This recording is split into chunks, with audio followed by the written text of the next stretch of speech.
रायपुर पश्चिम से बीजेपी प्रत्याशी राजेश मूणत यहाँ पर वोट डाले हैं। यहाँ पर सीधे सीधे चर्चा करेंगे, उनसे ही जानेंगे। मूणत जी, आपने घर से निकले तो किस तरीके से पूजा अर्चना की? मैं अपने आराध्य देव को याद करते हुए निकला हूँ और हमेशा करता हूँ, कोई नई चीज़ नहीं।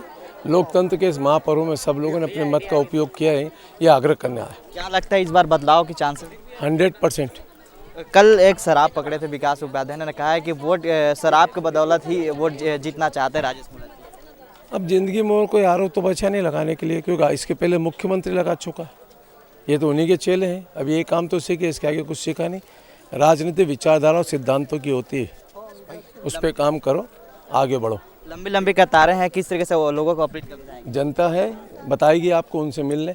ये थे राजेश मूणत, जिनका साफ तौर से कहना है कि इस बार जो है बदलाव होगा और कहीं ना कहीं जो लंबी लंबी कतारें हैं वो इस बार बीजेपी के पक्ष में वोट होगा। साथ राजेश मूणत के पुत्र हैं, उन्होंने भी वोट डाले हैं और सब परिवार इन लोग पहुंचे हुए थे। क्या लगता है इस बार बदलाव का? ज़रूरी है, बदलाव होगा। बदलाव क्या मुद्दे रहेंगे? For the development of the state, for the development of our constituency. सबसे इम्पोर्टेंट वही है कि उनके लिए काम करे। जो लोगों की परेशानी छोटी छोटी वो ज़रूरी है।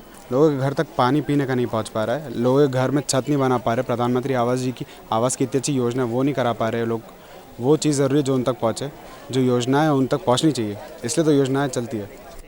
ये थे उनके पुत्र, जिनके साफ तौर से कह रहे हैं कि इस बार जो बदलाव है वो बदलाव देखने को मिलेगा। अब देखने वाली बात होगी कि आगामी किस तरीके से जो 3 दिसंबर को मतगणना होगा उसमें किस तरीके से फैसला होगा, ये देखने वाली बात होगी। कैमरामैन नवेश खान के साथ महेश कुमार साहू, रायपुर।